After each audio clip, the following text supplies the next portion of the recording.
তো আপনার 50, 60, 70 আরও বেশি, আপনার বয়স যদি 50-এর বেশি হয়ে থাকে, আজকের কথাগুলো আপনার জন্য।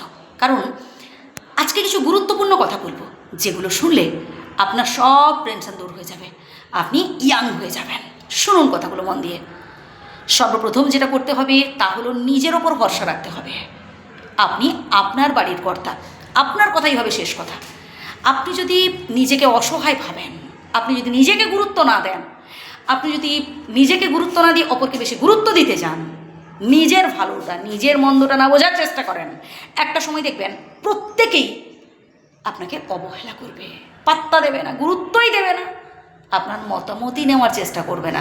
কারণ ভুলটা তো আপনি করে বসেছেন প্রিয় বন্ধু, আপনি নিজেকে গুরুত্ব দেননি। এবার থেকে, এখন থেকে নিজেকে গুরুত্ব দিন। আপনারও একটা ভালো লাগা আছে, আপনারও একটা পছন্দসই ব্যাপার আছে, নিজের পছন্দ বুঝে চলার চেষ্টা করুন।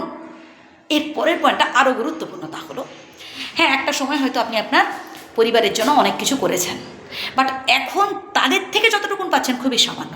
এতে কষ্ট পাচ্ছেন, মানে কষ্ট পাচ্ছেন এটা ভেবে যে আমি এত স্যাক্রিফাইস করলাম আর পরিণামে কী পেলাম, সামান্য শ্রদ্ধা, সামান্য সম্মানটুকুই করে না। না প্রিয় বন্ধু, আপনি আপনার কর্তব্য পালন করেছেন, প্রণাম জানাই, শ্রদ্ধা জানাই সেই জন্য, কিন্তু পরিণামে কিছু চাইবেন না। কর্ম করে যান, ফলের আশা করবেন না, বিধাতার উপর ভরসা রাখুন, পরিণাম আপনার ভালো হবেই। আসলে যে যেমন কর্ম করে তার ফল তাকে এই বেঁচে থাকা অবস্থাতেই, পৃথিবীতেই তাকে ফল ভোগ করতে হয়। বাদ দেন, আপনি ভালো কাজ করেছেন, পরিণাম অর্থাৎ শেষটা আপনার ভালো হবেই, এই বিশ্বাস রাখুন প্রিয় বন্ধু। এর পরের পয়েন্টটা আরও গুরুত্বপূর্ণ, তা হলো নিজেকে স্ট্রং রাখুন। কখনো ভাববেন না যে আমার বয়স হয়ে গেছে, এটা একদম ভাববেন না। বয়স একটা সংখ্যা মাত্র, আর কিছু না।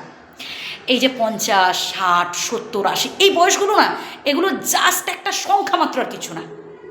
মনটাকে স্ট্রং রাখুন, তাহলে সারা জীবন আপনি যুবক থাকবেন। 50-60 বছর বয়সেও দেখবেন অনেকে কঠিন কঠিন কাজ করছেন, আবার অনেকে দেখবেন 20-25 বছর বয়সে শুধু স্বপ্নই দেখে যাচ্ছে, মাথা তুলে দাঁড়ানোর ক্ষমতা নেই, অপরের উপর নির্ভর হয়ে আছে। বুড়ো তো তাদের বলবো, 20-25 বছর বয়সেও একজন মানুষ বুড়ো হয়ে যেতে পারে। কি করে? যদি তার নিজের ওপর গুরুত্ব না থাকে, তার নিজের ওপর কনফিডেন্স না থাকে, যদি সে নিজেকে অসহায় ভাবে, যদি সে কঠিন পরিশ্রম না করতে পারে। পরিশ্রম মানে আমি এটা বলছি না মাথার ঘাত পায়ে ফেলে শুধু পরিশ্রম করা, নিজেকে ভীষণভাবে বিজি রাখতে হবে, নানান ধরনের ভালো ভালো কাজ করতে হবে, মানুষের উপকার করতে হবে, নিজের সামর্থ্য অনুযায়ী কিছু করুন। যতক্ষণ হাত পা চলছে কিছু করুন, সেটাই দেখবেন আপনারও ভালো লাগবে, আর অপরকে আপনি খুশি করতে পারবেন। যে যতটুকুন আপনার জন্য করে দিচ্ছে, ধন্যবাদ দিন। ভালো থাকবেন।